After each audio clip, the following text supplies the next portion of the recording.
కవిత లేఖ ప్రస్తుతం బీఆర్ఎస్ పార్టీతో పాటు రాష్ట్ర రాజకీయాల్లో సంచలనం కలిసి ఈ నేపథ్యంలో మనతో పాటు మాట్లాడడానికి మంత్రి కోమటిరెడ్డి వెంకట ఉన్నారు. సార్ చూస్తా ఉన్నాం సార్, కవిత లేఖని ఎలా చూస్తారు? ఆమె కాంగ్రెస్ పార్టీని అంటే క్షేత్రస్థాయిలో పార్టీ పడిపోయింది అంటూనే ఆ బీజేపీకి సంబంధించి కూడా కొన్ని కామెంట్ చేసింది. కవిత లేఖని ఎలా చూస్తారు సార్?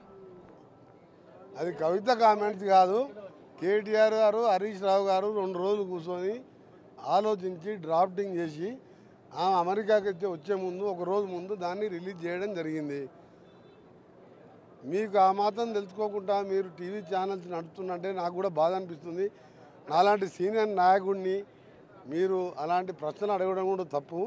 ఎందుకంటే ఆమె రాసిన లేఖలోని పాయింట్ చూస్తే చిన్నపిల్లగా నుంచి పెద్దవాళ్ళు రాజకీయ నాయకులు నవ్వుకుంటున్నారు. తెలంగాణ ప్రజలు పిచ్చోళ్ళు అనుకుంటున్నారు. ఈ లేఖ కనుక ఉద్దేశం ఏమని భావిస్తా ఉన్నారు? అంటే ఏమున్నది, వీళ్ళకి ఏం పార్టీ లేదు, దుకాణం మందైంది. ఆ వరంగల్లో 500-600 కోట్ల దోసుకున్న సొమ్ముతో బహిరంగ సభ పెట్టి కనీసం హరీష్ రావు తలకాయ పెట్టలే. ఆయన దుకాణం ఆయన పెట్టుకుందామని ప్లాన్ చేస్తున్నావు. ఈ కవిత గురించి పెద్ద ఎవరు మాట్లాడతలేరు. ఆమె పెద్ద సీనియర్ నాయకురాలు కాదు. రెండవది ఏంటంటే కనీసం బహిరంగ సభ పెట్టుకుంటే ఈ రాజుది యువరాజు తలకాయలు కనబడ్డాయి. అంతో ఇంతో హరీష్ రావు గారు కష్టపడి జన సమీకరణ చేస్తే ఆయన తలకాయనైనా పెట్టాలి, గింతనైనా పెట్టాలి కదా, 2 ఇంచులైనా పెట్టాలి కదా. దీంతో ఏంటంటే ఆ పార్టీ ప్లస్ అన్నింటికంటే ముఖ్యం ఎమ్మెల్సీ ఎన్నికల్లో క్యాండిడేట్ లేక బీజేపీకి 2 ఓపెన్గా బీజేపీకి మద్దతు పలిపి బీజేపీ గెలపడానికి మార్జిన్లో గెలిచింది కాంగ్రెస్ మీద ఉత్తర తెలంగాణలో. దాంతో మనం బీజేపీతో కలిసిపోయినట్టు ప్రజలకు తెలిసిపోయింది. కాబట్టి ముస్లిమ్స్లో అందరూ తెలంగాణ ప్రజలందరూ ఇక దీన్ని నమ్మరు, కాంగ్రెస్ పార్టీని మళ్ళీసారి కూడా గవర్నమెంట్లోకి వస్తుందని చెప్పి దీన్ని గ్రౌండ్ ప్రిపేర్ చేసి మళ్ళీ జాకీలు పెట్టి లేపడానికి ఈ లెటర్ నాటకం ఆడుతున్నారు. అటువంటి 100 జాకీలు పెట్టినా ఆ పార్టీ లేవదు. ఎందుకంటే ఎప్పుడైతే నువ్వు బీజేపీకి నువ్వు ఎమ్మెల్సీ ఎన్నికల్లో సపోర్ట్ చేసినాక ముస్లిమ్స్ ఓటేయరు, హిందువులు ఓటేయరు, ఎవరు ఓటేయరు. ఈరోజు ఒకటే, మీరు ఆ లేఖలో రాసిన పాయింట్ చూసినాక మీరు ప్రజలకు చెప్పాలి. 2 నిమిషాలు నువ్వు ముస్లింల గురించి మాట్లాడినావు, దాని మీద ఏబిసిడి వర్గీకరణ గురించి మాట్లాడలేదు, కులగణన జనగణన గురించి మాట్లాడలేదు, ఇంకా పాత వాళ్లకు ఛాన్స్ అవకాశం ఇవ్వలేదు, ధూమ్ధాము అనుకున్నంత ధూమ్ధామ్ బాగలేదు. ధూమ్ధామ్ చూసి ఓట్లేస్తారా? ధూమ్ధామ్ చూసి ఓటర్లు వేస్తే రోజు అందరూ కూడా మొత్తం సింగర్లను తీసుకొచ్చి పాటిస్తే ధూమ్ధామ్ కూడా అనుకున్నంత సక్సెస్ కాలే అంట. అది ఒక లేఖనేనా? లేఖల పాయింట్లు కూడా రాయరాలే కేటీఆర్, హరీష్ రావు గారికి. ఇది ఏమైనా డైవర్ట్ ఆఫ్ మైండ్, తెలంగాణ ప్రజల మైండ్ డైవర్ట్ చేసి మేము ఉన్నాం పార్టీ, మా పార్టీ ఇంకా కొన ఊపిరితో ఉన్నదని చెప్పుకోవడానికి రాసిన లేఖ మాత్రమే. నాకు తెలిసినంత వరకు నా సొంత అభిప్రాయము, భేదాభిప్రాయాలు లేనే లేదు.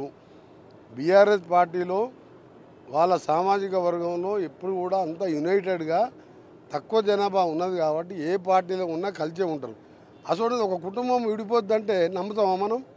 లక్షల కోట్ల ఆస్తులు ఉన్నాయి. ఇప్పుడు అందరికీ అదే ఆశ్చర్యం అవుతా ఉంది. తండ్రికి ఎప్పుడు కలిసే అవకాశం ఉంది, అర్ధరాత్రైనా ఫోన్ చేసి మాట్లాడవచ్చు, అసలు డైరెక్ట్ వెళ్ళవచ్చు. కానీ లేఖ ద్వారా ఏం చెప్తారు? కావాలనే సమాజానికి అంటే ఈ విధంగా ఫోకస్ కావడానికి బిగ్ టీవీ కంటే క్లియర్గా చెప్తున్నా, అమెరికా పోయే ముందే డ్రామా ఆడుకొని మొత్తం ఈ పార్టీ చచ్చిపోయింది కదా, దీన్ని ఏం లేపుదాం.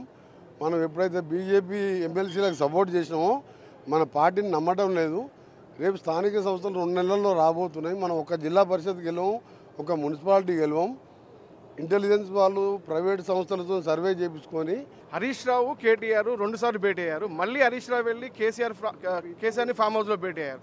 అంటే ఈ భేటీల వెనక రహస్యం ఏంది? ఏటీ లేదు, గీటీ లేదు, పల్లెం మంగళవాడు ఏమో చెప్పినట్టు, వెనకటి శాస్త్రం చెప్పినట్టు అక్కడెక్కడ తిరుగుతున్నారు ఎవరు పార్టీలు లేపుదామని. నేను చెప్తున్నా, ఒక్క జాకీ కాదు, 100 జాకీలు పెట్టు. నీ బీఆర్ఎస్ పార్టీ ఎప్పుడైతే టీఆర్ఎస్కి వెళ్ళి బీఆర్ఎస్ మార్చుకున్నావో ఆ రోజే బీఆర్ఎస్ బొందలో పెట్టుకున్నావు. మీరు నువ్వు మహారాష్ట్రలో పార్టీలు పెట్టినావు, ఆంధ్రాలో పెట్టినావు, ఎక్కడ పోయింది ఆ పార్టీ? ఇక్కడ తెలంగాణ ప్రజలు 4 కోట్ల మంది కొట్లాట ఒక పులుల్లా కొట్లాడినరు. ఒక తెలంగాణ కేసీఆర్ది గింత ఒక పైసా, నాదో పైసా, 4 కోట్ల మంది వీర పులుల్లాగా సాయుధ రైతాంగ పోరాటం. ఆ కాలంలో రావినారాయణ రెడ్డి వెనకడికి వెళ్ళి తెలంగాణ తొలిదశ ఉద్యమం, మలిదశ ఉద్యమం, మన్న ఉద్యమంలో మీదకి వచ్చి మంగళవారం మేము సెలవులు జరపము, మేము ఏ పని చేయము, ఉద్యోగులు 3 లక్షల మంది మా ఉద్యోగాలు తీసేస్తాను కిరణ్ కుమార్ రెడ్డి బెదిరిస్తే కూడా తీసేసుకోపోవన్నారు. నాలాంటి వారు మంత్రి పదవి వదిలిపెట్టాం. అట్లయితే తెలంగాణ పిల్లలు చచ్చిపోతుంది. సోనియా గాంధీ ఆంధ్రాల పార్టీ పైన తెలంగాణ ఇచ్చింది. వాళ్ళ కుటుంబం పాత్ర ఏంది, వాళ్ళ పాత్ర ఏముంది తెలంగాణలో? పాత్ర ఉంది, కాంగ్రెస్ పార్టీ పాత్ర ఉంది. కాంగ్రెస్ పార్టీ ఉంటుంది ఇంకా 10-20 ఏళ్ళ అధికారంలో. మాకు ఇవాళ ఆయన చేసిన అప్పులు పాపాలు దోపిడికి ఆ వడ్డీలు కట్టలేక వస్తున్నాం. చిన్నగా నిన్న ఒక 9,000 మంది చిన్న కాంట్రాక్టర్ల పేమెంట్ తీర్చినాం. 9,000 మంది కాంట్రాక్టర్లకు సంబంధించినవి. ఇప్పుడు మళ్ళీ SDF బిల్స్ కానీ అన్నీ ఇస్తున్నాము. మరి ఏం చేయమంటాం? 10 ఏళ్ళు నాశనం అయింది. 16 నెలల్లో లైన్లో పడుతుందా? 21,000 కోట్ల రుణమాఫీ చేసినాం. ఇవాళ రాజీవ్ జూన్ 2వ తారీఖు రోజు 6,000 కోట్లతోని దాదాపు ప్రతి యువకునికి రాజీవ్ వికాసం కింద 5 లక్షల రూపాయల స్వయం ఉపాధి షాప్ పెట్టుకుంటానికో దేనికో అట్లా దాన్ని 13,000 కోట్లు ఇవ్వాలని నిర్ణయించుకున్నాం.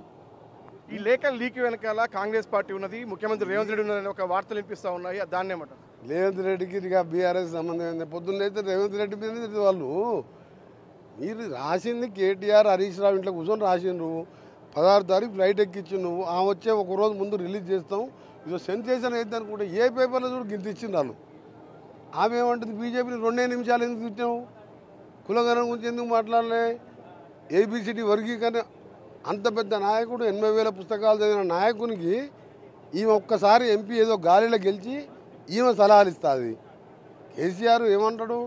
ప్రపంచంలో 80,000 పుస్తకాలు చదివిన నా అంత తెలివిమంతులు లేడు అని చెప్పు. అంత సీనియర్ నాయకుని తెలంగాణను మొత్తం సాగు నోట్లకు పెట్టి తెలంగాణ తెచ్చిన ఆయనకు ఈమె లేఖ రాసి ఆ లేఖల పాయింట్లు చూసినాక అసలు మీరు నన్ను ఇంటర్వ్యూనే అడగొద్దు. అడిగింది కాబట్టి బిగ్ టీవీలకు చెప్తున్నా, ప్రజలారా గమనించండి ఈ యాక్షను. మన ఎమ్మెల్సీ ఎన్నికల్లో క్యాండిడేట్ దొరకక బీజేపీకి సపోర్ట్ చేసి మొత్తం పార్టీని భూస్థాపితం చేసుకున్న వాళ్ళు. అప్పటికే భూస్థాపితం చేసిన ప్రజలు 10 ఏళ్ళు దోసుకున్నందుకు ధరణి గిరణి కాళేశ్వరం పేరు మీద మొత్తం మన బీజేపీకి సపోర్ట్ చేసి భూస్థాపితం అయింది. ఏమైనా ప్రయత్నం చేద్దామా, యాక్షన్ చేద్దామా అని చెప్పి డ్రామాలు ఆడి ఆమెను 9 రోజులు అమెరికా పంపించి వచ్చే ఒక రోజు ముందు వచ్చినావు. నువ్వు ప్రభాకరరావుని పిలిపే రాదు, మీ చుట్టమే కదా, 3 ఏళ్ళు ఎక్స్టెన్షన్ ఇచ్చింది కదా. ప్రభాకరరావు 25 తారీఖులో కూడా రాకపోతే ఆయన మొత్తం ఆయన ఆస్తులు గీస్తులు అన్నీ ముందుకుంటారు. పిలిపియండి. ఎంతమంది జైలుకు పోతారు, ఎంతమందిని ట్యాప్ చేసిండ్రు, అడ్వకేట్లు, బిజినెస్ మెన్లు, హీరోలు, హీరోయిన్లు, ఆపోజిషన్ పార్టీ, రూలింగ్ పార్టీ జడ్జిలను కూడా ఫోన్ ట్యాప్ చేసిండు. అది వస్తే ఆయన ఒక్కటి దొరికితే మొత్తం బయటపడితే ఇంక నువ్వు బీఆర్ఎస్ కల్వకుంట్ల కుటుంబం గురించి నువ్వు ఎప్పుడు నువ్వు ఉన్నాడు అడిగేది లేదు, నేను చెప్పేది లేదు. ఈ కాళేశ్వరంలో 1,00,000 కోట్ల ఈ యొక్క అవినీతి సంబంధించి రేపు విచారణకు కేసీఆర్ హాజరైతారని మీరు భావిస్తున్నారా సార్? ఆయన ఆధార్ అయినా కాకుండా చట్టం తన పని తాను చేసుకుంటూ పోతుంటుంది. తప్పు చేసినోడైతే ఆధార్ కావాలి, తప్పు చేసినోడైతే నీ లేఖ రాసి నాకు సమయం కావాలి, నేను కోర్టుకు పోతా, ఈ కమిషన్ కొట్టేయాలి అని చెప్పుకుంటాడు. అది 3 ఏళ్ళల్లో కట్టిండు. సంవత్సరం ఒక్క పంట కూడా నీళ్ళు ఇయ్యలేదు. మేము దాన్ని వాడకుండా 1,52,00,000 మెట్రిక్ టన్నుల 52 లక్షల మెట్రిక్ టన్నుల ధాన్యాన్ని పండించినాము. అది వాడకుండానే ఆ 3 డ్యాములే.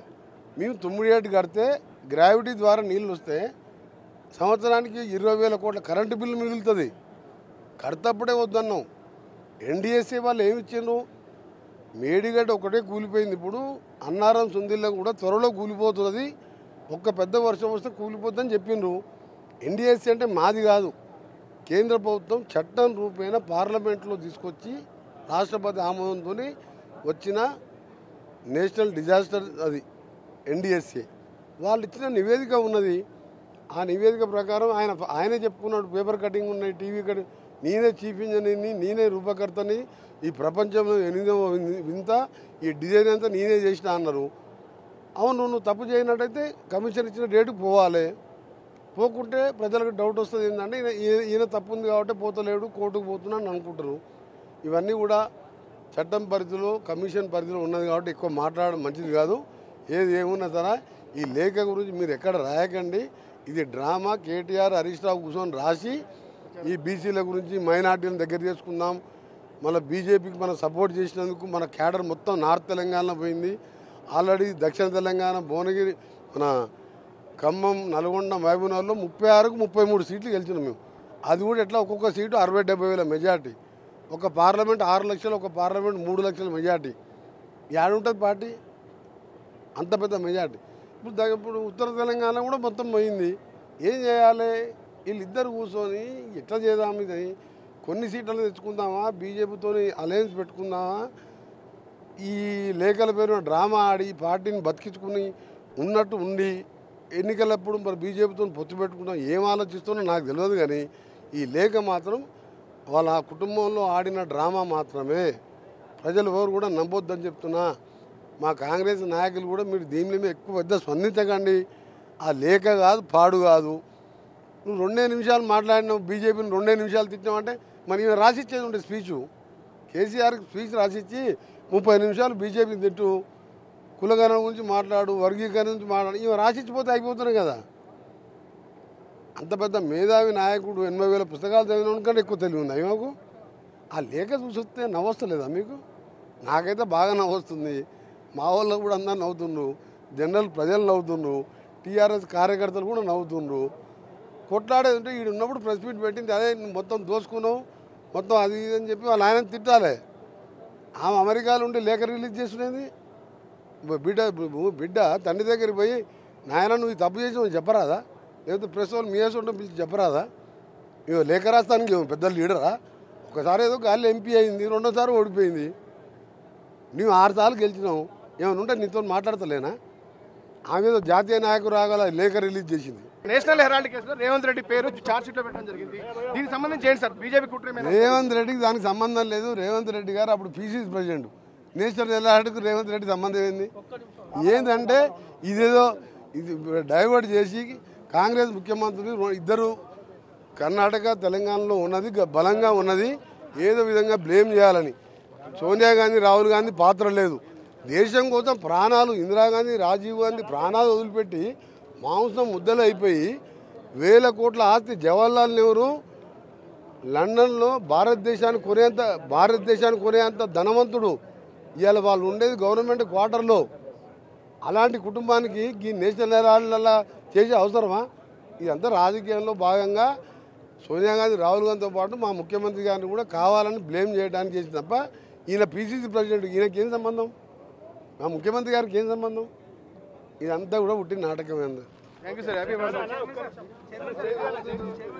ఇది మొత్తం మీద మంత్రి కోమటిరెడ్డి వెంకటరెడ్డి కవిత లేఖకు సంబంధించి కూడా ఇది ఒక పెద్ద డ్రామా. బీఆర్ఎస్ పార్టీకి సంబంధించి పూర్తిగా క్షేత్రస్థాయిలో కూడా ఉనికినే కోల్పోతున్న నేపథ్యంలో ఉనికిని కాపాడుకునే క్రమంలో భాగంగా హరీష్ రావు, కేసీఆర్ ఎర్రబెల్లి ఫామ్ హౌస్లో తయారు చేసినటువంటి ఒక లేఖ మాత్రమే ఇది. దీనికి పెద్దగా స్పందించాల్సినటువంటి అవసరం లేదన్నటువంటి అంశాన్ని ఆయన ప్రస్తావిస్తున్నాడు. ఇక నేషనల్ హెరాల్డ్ కేసులో రేవంత్ రెడ్డికి సంబంధం ఏంటి? ఆయన అప్పుడు పీసీసీ ప్రెసిడెంట్గా ఉన్నాడు. ఇదంతా కూడా రాజకీయ కుట్ర అనేటువంటి వ్యాఖ్యలు కోమటిరెడ్డి వెంకటరెడ్డి చేస్తూ ఉన్నారు.